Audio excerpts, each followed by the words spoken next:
বিসমিল্লাহির রহমানির রহিম। হে সমস্ত জগতবাসী, আজ আমি শামীম আলী চিশতি আপনাদের সামনে যে আলোচনাটি নিয়ে হাজির হলাম, সে আলোচনাটি জ্ঞানীদের জন্য এবং মধ্য জ্ঞানীদের জন্য এই আলোচনাটি মর্মান্তিক হবে। যারা সেজদাকারী, যারা মুমিন, যারা আল্লাহকে সেজদা করে, যারা কাবার দিকে মুখ করিয়ে সেজদা করে, যারা কাবা শরীফের ভেদ রহস্য বোঝেননি, তাদের জন্য আজকের এই আলোচনা। এই আলোচনা যদি কেউ বুঝতে পারে তাহলে সে আল্লাহর ঠিকানা পেয়ে যাবে। যে এই আলোচনাটি বুঝতে পারে কাবা কয় প্রকার, কোন কাবায় আল্লাহ থাকে আর কোন কাবার দিকে সেজদা করা হচ্ছে, এই জিনিসটা খুব সহজেই বুঝে যাবে ইনশাআল্লাহ। দেখেন, আল্লাহ নিজেই তো বলেছে আমি মুমিনের কালবে বাস করি। মুমিনের কালবে যদি আল্লাহ বাস করে, তাহলে মুমিনের দিকে ফিরে সেজদা করে যদি আল্লাহু আকবার বলে, তাহলে কিন্তু সেজদাটা সেই মুমিনের কালবে বসে আল্লাহ পেয়ে যায়। তারপরও কিন্তু বলা হলো যে তোমরা কাবাকে সামনে রেখে সেজদা করো। তাহলে যে কাবার কথা বলা হচ্ছে সৌদি আরবে, এই কাবা কি আল্লাহ? না। এই কাবার ভিতরে কি আল্লাহ আছে? না। এই কাবার ছাদের উপর কি আল্লাহ আছে? না। এই কাবা নিজেও আল্লাহ নয়। এই কাবাটি নিজে আল্লাহ নয়, কাবার ভিতরে এই কাবা আল্লাহ নয়, এই কাবার ভিতরেও আল্লাহ নয়। তাহলে এই কাবাকে সামনে রেখে সেজদা করার কি উদ্দেশ্য হয়? তবে আমি বলতে চাই, আজকে যে কথাগুলো নির্ভয়, আর আপনারা যদি শুনেন, জ্ঞানে নেন, তাহলে এটি আমার ধন্য হবে জীবন। দেখুন, আল্লাহ কিন্তু বলেছে যে তোমরা আমি আল্লাহকে সিজদা করো। আবার কিন্তু বলেছে তোমরা আমার আদমকে সিজদা করো। তাহলে আদমকে সিজদা করতে বলবেন কেন? কোরআনে যাই, হাদিসে যাই, যেদিকে যাই, যে একটা কথা আছে, আল্লাহ ছাড়া সিজদা নাই। আল্লাহ ছাড়া কোনোদিন কোনো কাউকে সেজদা করা যাবে না। আল্লাহ ছাড়া যদি কোথাও সেজদা করা না যায়, তাহলে আল্লাহ কেন বলল তোমরা আমার আদমকে সেজদা করো? কিন্তু এতটুকু বোঝা বাকি, বলা বাকি যে সেই আদমের কালবের ভিতরে শাহ আলাইহির বারামখানা। আদমের দিকে ফিরে সেজদা করে যদি আদম হকবর বলি, কাফের হয়ে যাব।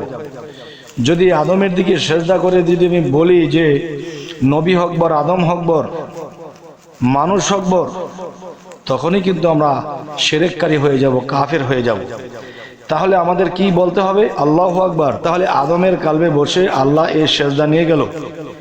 এই হলো একটা বিষয়। এখন আসল বিষয় যেটি, সেটি এখন বলবো, শুনুন। সেই বিষয়টি হলো, দেখুন, যে কাবাকে সামনে রেখে সেজদা চলে, কাবাকে সামনে রেখে ইবাদত চলে। তাহলে শামীম আলী এই পৃথিবীতে ছোট একটা বাংলাদেশের মধ্যে বাস করে, সেই বাংলাদেশের মধ্যে বাস করে তিনি যেই কথাটি আপনাদের সামনে বলে, অবশ্যই আপনাদের খেয়াল করে শুনতে হবে। দেখুন, কাবাকে সামনে রেখে যে সেজদা চলে, যে এই কাবাটি কিন্তু মানুষে ইটা পাথর দিয়ে তুলেছে। ইটা পাথর দিয়ে তুলে এই কাবার দিকে ফিরে সেজদা করা হচ্ছে। দেখেন, আমরা বাংলাদেশে বাস করি, আমরা পশ্চিমে আমাদের কাবা পড়েছে, পশ্চিম দিকে করি। আর কাবার পূর্বে যারা পড়েছে, তারা পূর্বে থেকে পশ্চিমে করছে, আর যারা দক্ষিণে আছে তারা উত্তরে করছে, যারা উত্তরে আছে তারা দক্ষিণের দিকে করছে। তার মানে কাবাকে মাঝখানে রাখছে। তো এখানকার মূল বিষয়টা যদি আমরা বুঝতে যাই, তাহলে যেই কাবাটি মানুষ স্বয়ং নিজে বানিয়ে সেই কাবার দিকে সেজদা করা হচ্ছে, এটি কিন্তু মুসলমানের কোনো অপরাধ নেই, যেহেতু এটা নবীও এটা সায় দিয়েছে, আল্লাহও সায় দিয়েছে, তাই এটা চলছে। এখন দেখেন, নিজের হাত দিয়ে কাবা বানিয়ে কাবার দিকে সেজদা করা। কাবা শব্দের অর্থ কি? সুন্দর বস্তু। কালো কাপড় দিয়ে ঢেকে রাখা হয়েছে, ইটা পাথর দিয়ে তোলা হয়েছে, এটা এমন কি সুন্দর বস্তু, আর এমন কি বিষয় যে এটার দিকে ফিরে সেজদা করতে হচ্ছে। তো পৃথিবীর মানুষ কেউ বুঝে সেজদা করছে, কেউ না বুঝে সেজদা করছে। তো এখন বোঝার যে বিষয়টা কি, সেটাই বলবো। দেখেন, যে আল্লাহ যদি বলে থাকে যে আদমের কালবের ভিতরে শাহ আলাহির বারাম খানা, আবার বলেছে মমিনের কালবে আমি আল্লাহর সিংহাসন, তাহলে মমিনের কালবে যদি আল্লাহর সিংহাসন, তো মমিনের দিকে ফিরে তো মমিন আকবর নয় আল্লাহু আকবর বলা হয় এবং সেজদা করা হয়, তাহলে সেই মমিনের কালবে বসে আল্লাহর সেজদা নিয়ে গেল। তাহলে মমিনের দিকে ফিরে সেজদা করলে যদি আল্লাহ এই কথাটা বলে থাকে, তাহলে এখানে একটা বিশাল বিষয় অবশ্যই খেয়াল করে শুনবেন। এই যে আপনারা কাবা শরীফটা দেখতে পাচ্ছেন, এই যে কাবা শরীফের চতুর্দিকে মানুষ সেজদা করছে, তাহলে কাবা আল্লাহ না, কাবার ভিতরে আল্লাহ না, তাহলে কাবা নিজেও কিন্তু আল্লাহ না। তাহলে যারা কাবামুখী হয়ে নামাজ পড়লো, দেখেন কাবার ওইদিকে যে লোকগুলো আছে, যে উত্তরে যারা আছে, যারা দক্ষিণের দিকে সেজদা করবে, ওই পারে কিন্তু যে মমিন ব্যক্তি আছে। একটা কথা বলা হয়, একটা মজলিসের মধ্যে যদি 40 জন লোক থাকে, এর মধ্যে একটা আল্লাহর ওলি থাকে, আর সেই আল্লাহর ওলির উছিলায় আল্লাহ এই দোয়া মাহফিল কবুল করে। সে আল্লাহর ওলির উছিলায় যদি দোয়া মাহফিল কবুল করে থাকে, তাহলে আমরা যখন পূর্বে আছি, পশ্চিম দিকে সেজদা করি, সেই পূর্বের মানুষগুলো, সেই পশ্চিমের মানুষগুলো কিন্তু আবার পূর্বের দিকে ফিরে সেজদা করতেছে। তাহলে বোঝা গেল কি, এখানে একটা বিশাল ব্রেনের প্রয়োজন। এই ব্রেন কেউ নিচ্ছে না। তবে আমি বলবো, যারা পূর্বে আছে পশ্চিম দিকে সেজদা করছে, এবং পশ্চিমে যারা আছে তারা পূর্বে সেজদা করতেছে, তাহলে আমি যখন সেজদা করি, কাবার ওই পাশে কিন্তু মুমিন ব্যক্তি আছে, এবং যারা পশ্চিমে আছে তারা যদি পূর্বের দিকে ফিরে সেজদা করে কাবামুখী হয়ে, তাহলে পূর্বেও কিন্তু মুমিন আছে, আর সেই মুমিনের কালবে আল্লাহ আছে। আচ্ছা, এরপরে দক্ষিণের লোকগুলো যখন উত্তরে সেজদা করে, তাহলে সেই উত্তরে কিন্তু দেখা যায় সেই মানুষগুলোর মধ্যে কেউ মুমিন আছে, আর মুমিনের কালবে আল্লাহ আছে। এবং তারা যখন সেজদা করলো দক্ষিণ দিকে, তখন দক্ষিণের যে ব্যক্তিগণ আছে তাদের মধ্যে মুমিন আছে, সেই মুমিনের কালবে কিন্তু আল্লাহ আছে।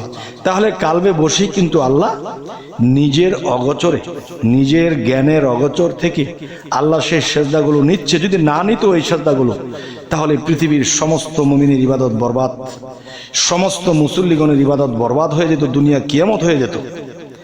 আর আল্লাহ ওই কৌশলে কাবার ওই পাশে একটা মুমিনের মধ্যে থেকে সেই সেজদাটা গ্রহণ করে নিচ্ছে।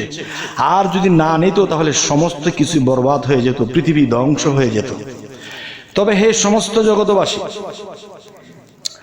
আজকের এই আলোচনা জ্ঞানী লোকের জন্য সিরিয়াস কিছু, আর অজ্ঞানীর জন্য কিছুই না। তাই বলবো, হে সমস্ত জগতবাসী, পৃথিবীতে আল্লাহ কোনো ঠিকানাই দেয়নি যে আমি পৃথিবীর এমুক জায়গায় থাকি, এমুক জায়গায় থাকি। একটা ঠিকানা দিয়েছে, সেটি কি? মুমিনের কালব, ওলিয়া উলিয়াদের কালবে থাকে, মুর্শিদের রূপে মুর্শিদের কালবে থাকে। তবে হে সমস্ত জগতবাসী, আজকের এই আলোচনাটি আরো কিছু বোঝার বিষয়। সেটি হলো, দেখুন যে আদমকে সেজদা করতে বলা হয়েছিল, কিন্তু পৃথিবীর মানুষ একটা কথা বলে থাকে কি, যে আল্লাহ ছাড়া কেউ সেজদা পাবে না। তো আল্লাহ ছাড়া যদি কেউ সেজদা না পায়, তাহলে আদমকে সেজদা করতে বললো কেন? এটা বোঝা উচিত যে সেই আদমের কালবে আল্লাহর সিংহাসন, আর সেই আদমের কালবে বসে ফেরেশতাদের সেজদা নিয়েছিল। আজও পর্যন্ত সেই সেজদা নিচ্ছে আল্লাহ। কিভাবে নিচ্ছে জানেন? এখনো পর্যন্ত আল্লাহ এই সেজদা নিচ্ছে মুর্শিদ রূপে। মুর্শিদের কাছে যারা বায়াত গ্রহণ করেছে, যখন যার যার মুর্শিদকে সেজদা করে, মুর্শিদ আকবর বলে নয়, এখানে পীর আকবর বলে নয়, মানুষ আকবর বলে নয়, এখানে আল্লাহু আকবার। তাহলে মুর্শিদের কালবে বসে আল্লাহ এই সেজদা নিয়ে গেল মুর্শিদ রূপে। তবে হে সমস্ত জগতবাসী, এই বিষয়গুলো না বোঝার কারণে অনেক মানুষে কিন্তু যা নিজে করছে অন্যকে বাধা দিচ্ছে। যেমন কাবার দিকে ফিরে সেজদা করলে ওই পাশে মুমিন আছে, মুমিনের মধ্যে আল্লাহ কালবের মধ্যে বসে কিন্তু সেজদাটা নিয়ে যাচ্ছে। এটা কিন্তু কোনো মানুষ জানছে না, কোনো মুমিন ব্যক্তি, কোনো মুসল্লি, কোনো তাবলিগওয়ালা, কোনো আমলকারী জিনিসটি বুঝতে পারছে না। আর যদি এইভাবে আল্লাহ সেজদাটা না নিত, তাহলে পৃথিবী ধ্বংস হয়ে যেত। কিন্তু এভাবে যে আল্লাহ সেজদা নিচ্ছে তারা বুঝছে না। কিন্তু যদি দেখে কোনো তরিকতের লোক কোনো মুর্শিদকে সেজদা করতেছে, তখন তারা বলে ভণ্ডের দল, তারা মানুষকে সেজদা করে। আরে বাবা, কাবার সেই পাশে যে মানুষগুলো আছে তাদের মধ্যে যে আল্লাহ আছে, আপনিও তো সেই সেজদাটি করছেন। আপনার নিজের বোঝার বলে আপনার মাথার জ্ঞানে ধরছে না, বুঝে ধরছে না, বিদায় আপনি এই কথাটি বলছেন। কি একটা কৌশল করে রেখে গেল, এই ভেদ কেউ নাহি বুঝলো। আজকে এই আলোচনাতে যদি কেউ না বোঝে, তাহলে সে মৃত্যুর আগে আর এইসব কথা বুঝবে না। তবে হে সমস্ত জগতবাসী, অবশ্যই জানাবেন আজকের কথাগুলো কি, আমি কি বোঝাতে চাইলাম, আপনারা কি বুঝতে পেরেছেন? যদি বুঝতে পেরে থাকেন, তাহলে একজন